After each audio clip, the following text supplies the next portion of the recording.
Salut tout le monde, très urgent. Quelques agents du service des renseignements du Mali viennent d'échapper au lynchage public. Tentative d'enlèvement d'un citoyen malien par les agents du service des renseignements du Mali. C'est la population qui est sortie pour sauver M. Mamadou Sidibé. M. Mamadou Sidibé s'était opposé aux nouvelles taxations. Il dit qu'il n'est pas d'accord. Au lieu d'envoyer la gendarmerie, les hommes cagoulés, ils sont venus masquer leur visage, on dirait des ninjas. C'est ça qui est en mode aujourd'hui. Ils ont caché leur visage pour aller enlever l'un des porte-paroles. C'est même écrit ici que je vais même lire. Hein. Voilà.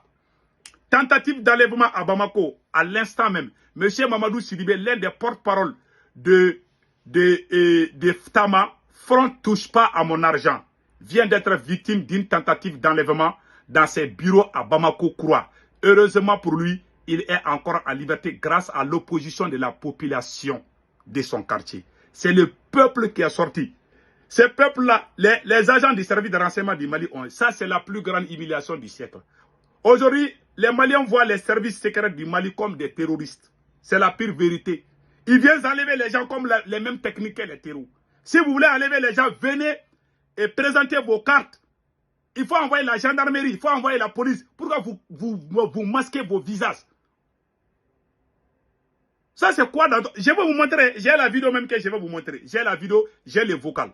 Voici les vocales d'abord qu'on va jouer et après on va vous montrer la vidéo. Voilà. Bon, alerte avant que je ne quitte la ligne. Tout de suite là, il y a des agents qui sont allés à mon bureau pour essayer de m'enlever. Donc, ils étaient un peu nombreux, mais grâce à la population, les gens sont sortis de partout et ils étaient obligés vraiment de renoncer. Donc, on a eu des altercations et prières et puis vigilance à tous. Je vais quitter la ligne et comme vous savez, donc je suis en liberté encore, mais c'est grâce à la population qu'ils n'ont pas pu m'embarquer. Voilà. C'est lui, Monsieur Mamadou Sidibé, c'est lui. Je mettrai la vidéo de son enlèvement là. Voici la vidéo que je vais vous montrer. Ça, c'est d'abord la photo. Vous voyez, les gens sont sortis. Voilà. Ça, c'est la voiture du service de renseignement. Et voici la vidéo. Et regardez.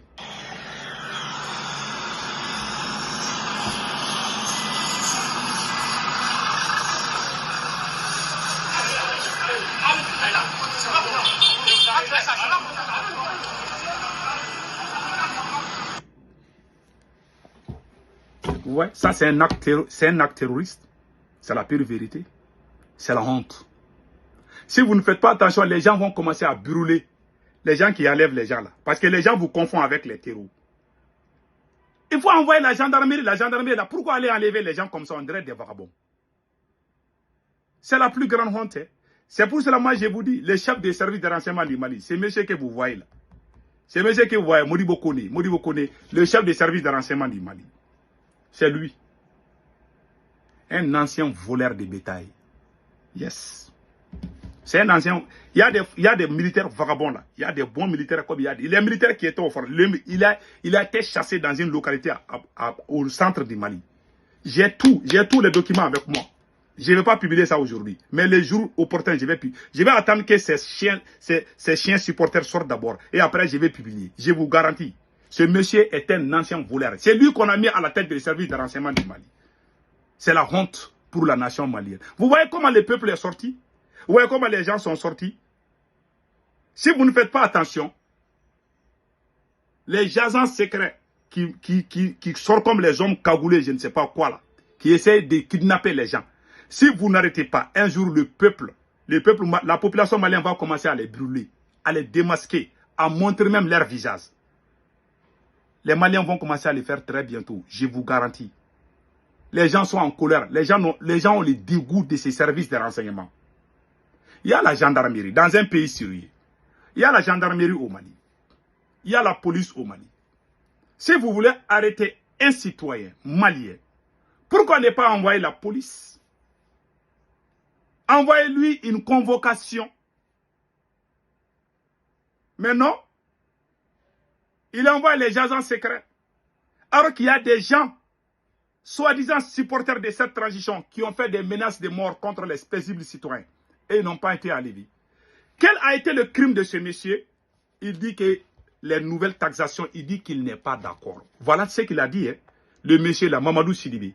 Il dit qu'il n'est pas d'accord pour les nouvelles taxations. Voilà tout ce qu'il a dit, hein.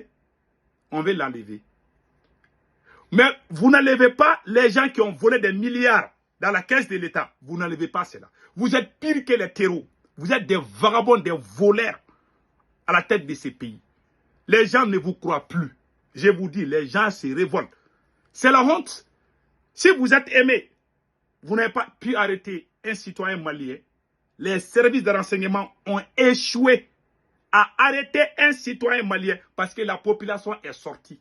S'ils ne quittaient pas, la population allait saccager leur voiture et la population allait enlever leur masque pour montrer leur vilain visage. Vilain visage. Je vous dis. Quand on dit service de renseignement, là, les gens ont peur. Mais aujourd'hui, quand on dit que les agents du service de renseignement sont dans tel endroit, les gens courent pour aller les attaquer. Parce que les gens ne vous font plus confiance. Il y a des gens qui ont bouffé des milliards. Il n'y a pas plus crime que ça. Vous n'arrêtez pas ces personnes. Vous allez arrêter les paisibles citoyens qui ont dit leur opinion par rapport. Vous voulez enlever l'argent des contribuables. Ils disent qu'ils ne sont pas d'accord. Voilà le seul crime. Voilà les messieurs. L'un des porte-parole du mouvement de front, comment on appelle là, du nouveau front qu'ils ont créé. Ils vont enlever ce monsieur, après ils vont dire qu'ils voulaient faire coup d'État. C'est leur stratégie. Hein. Quand ils t'enlèvent, ils vont dire à leurs vidéomans, les chiens là, et ils vont crier partout. Comme, ils vont envoyer comme des chiens. Ils vont dire que oui, le monsieur, il voulait faire coup d'État contre Assimi Goïta, des voyous, des menteurs. C'est la pire vérité. Quand tu mets un voyou à la tête d'une institution, voilà ce que ça donne. Ils ont professionnalisé le mensonge. Des menteurs, des indignes, des enfants mal élevés. Ils ont recruté ça partout au Mali. Quand ils partent, ils vont sortir sur les réseaux sociaux, ils vont t'insulter. Même les chefs religieux ne font plus confiance à ces pouvoirs. Ces pouvoirs est la plus grande malédiction aujourd'hui de toute l'Afrique. La chance que Dieu a donnée à Assimi Goïta. Il n'y a aucun président en Afrique qui a été plus chanceux que Assimi Goïta. Quand tu es maudit, voilà ce que ça donne. Au début, en 2021-2022, quand on dit que le service de renseignement doit venir t'arrêter, même les moustiques ne sortent pas. Mais aujourd'hui, là, quand on dit que les agents du service de renseignement sont dans tel quartier, là, les gens sortent pour aller les attaquer. Parce que les gens les voient comme des brigands. C'est la pire vérité. Parce que celui qui est à la tête de cette institution, sa copine est une Française. Un, de deux, quand il était au front, il a été chassé d'une localité dont je préfère me taire le nom. À cause du vol de bétail. Un militaire voleur qui est devenu patron du service de renseignement du Mali. C'est lui, Modibo Kone. C'est pas moi qui le dis, c'est dans les journaux. J'ai toutes les preuves. Ça est dans les journaux. Hein. Personne n'a démenti dans ces journaux-là. Ça a été publié il y a plus de 5 ans. Je dis bien, ça a été publié, ça a été bientôt 5 ans. Bientôt 5 ans, je m'excuse. C'est lui, le chef des services de renseignement. C'est lui qui est derrière tous les enlèvements. Un pro-français. Et c'est ce même monsieur qui a fait des négociations secrètes avec Air France pour son intérêt bidon. Ce n'est pas toute l'AES qui a négocié. C'est lui qui a débuté. Lui, le service, c'est un businessman. C'est un multimilliardaire. Avant le coup d'État, il avait des boutiques partout à Mopti. Il a construit des maisons, c'est pas possible. Un colonel de l'armée malienne, un voyou, un voleur, c'est lui. Le chef des services de renseignement. C'est un vagabond. Vous avez trahi les Maliens, vous avez mis un vagabond à la tête de l'État. Et voilà ce que ça donne aujourd'hui.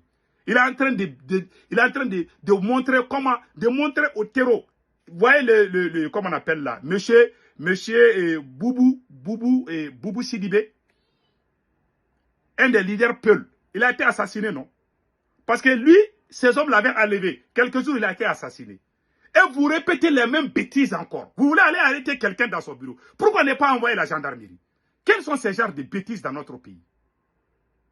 Vous n'arrêtez pas les plus grands voyous, les voleurs.